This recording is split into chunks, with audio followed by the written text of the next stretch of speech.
Hi, my name is Chris Schaefer, and I am finishing up my second year at the Lutheran Theological Seminary at Gettysburg. And I had the opportunity to go on an accompaniment trip to Central America,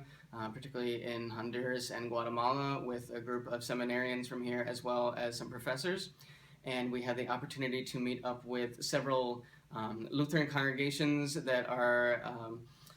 in Honduras. One of them was a more rural and remote area in Chacalapa, and the other one was much more of an urban setting in an area that has been plagued by gang violence for quite some time in San Pedro Sula.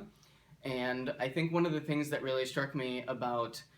these communities is just this sense of welcome that they had and the sense of community, even though we had never met before, and it just seemed as if we had kind of known them forever. And they were willing to be so open to share their stories with us about those that they know that have attempted to immigrate north, and if they have family members that have done so, or telling stories about people who have been sent back.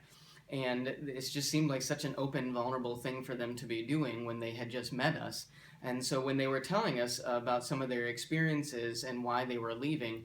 because they felt that there was really not a lot of future available for them in their home country because of the lack of jobs, because of the violence, and because of the climate change effects that have been plaguing their area for quite some time. And so when they were telling us these stories, one of the things that really stuck out to me was one of the older gentlemen in one of the communities in Chacalapa stood up and he asked, "¿Por qué están aquí? Why are you here?" And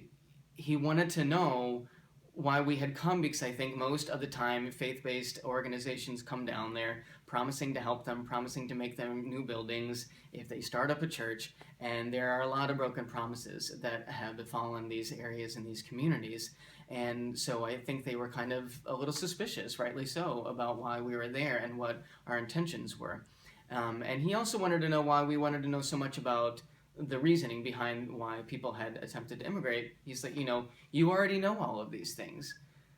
And we had to be honest that for the most part we didn't, because a lot of what the news media reports and news outlets up in the United States report on are kind of the aftermath, the after effects, what happens when the immigrants get here. But we don't really hear a lot about why they're leaving in the first place and the trouble that's plaguing them in their own home countries.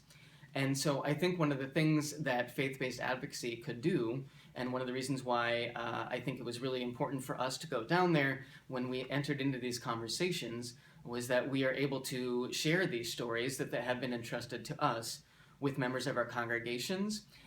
which in turn will kind of affect, I think, how people are voting, how they're advocating for to their politicians in the United States, and also especially for how ministers, in our future context of ministry, how we can advocate through our ministry practices, particularly in our local community governments and also on a national level as well. And so I think that's something really important, that we need to be looking out for our brothers and sisters. These are people in our same family, and we need to be taking care of them in as much as God has commanded us to do so, and as much as God has given us the love and the welcome, we need to be able to extend that to our neighbors as well.